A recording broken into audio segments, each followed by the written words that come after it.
Ce matin, le combat a commencé avant même que j'ouvre les yeux. Je me suis levé avec cette pensée. Je vais te louer, Seigneur. Mais mon corps a refusé de m'écouter. Il a refusé de s'agenouiller. Est-ce que tu connais ce sentiment? Père, une prière dans le vide, c'est si difficile. C'est comme crier au bord d'une falaise. Tu lances tes mots, et le seul écho qui revient, c'est le silence. On nous dit souvent que la foi déplace des montagnes, mais personne ne nous dit à quel point il est dur de prier quand on ne ressent rien. Je me sens mal à l'aise. Je ne supporte pas l'idée que mes lèvres disent « je t'aime », alors que mon cœur, lui, est rempli de vaines pensées. Je me sens hypocrite, je me sens vide. Mais j'ai réalisé quelque chose aujourd'hui, et je veux te le partager. J'ai demandé à Dieu « Père, pourquoi nous as-tu donné autant de liberté? Pourquoi nous laisses-tu ressentir ce vide ?» Et la réponse se trouve peut-être dans cette liberté même. Si Dieu nous forçait à l'aimer, nous serions des robots. Mais il veut des guerriers, et un guerrier ne se bat pas parce qu'il en a envie, il se bat parce qu'il le doit. Jésus lui-même, dans le jardin de Gethsémanée, a ressenti cette résistance. Dans Matthieu 26, verset 41, il a dit « L'esprit est bien disposé, mais la chair est faible ». Si tu ressens cette faiblesse aujourd'hui, ne t'arrête pas. C'est la preuve que tu es dans le vrai combat. Prier quand tout va bien, c'est facile, c'est de la gratitude.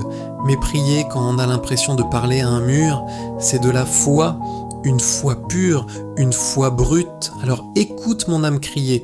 Prier sans sentir, c'est comme traverser l'hiver, un feu sans flamme, un ciel sans éclair, mais je refuse de laisser mes émotions dicter ma louange.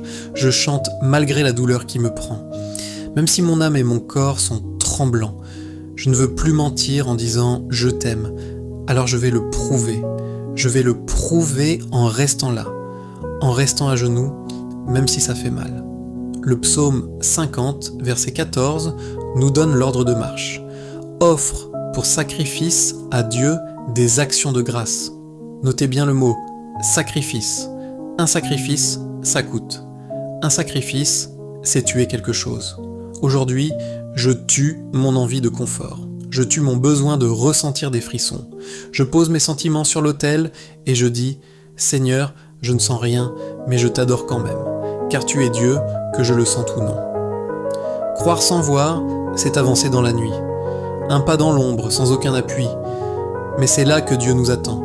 Alors, si toi aussi, tu te sens comme un bateau qui s'éloigne, si toi aussi, tu es au bord de cette falaise, ne saute pas dans le vide, regarde vers le ciel. Ta louange sèche, ta prière difficile, c'est le parfum le plus précieux que tu peux offrir à Dieu. Relève-toi, force ton corps à plier, ton cœur suivra. Amen.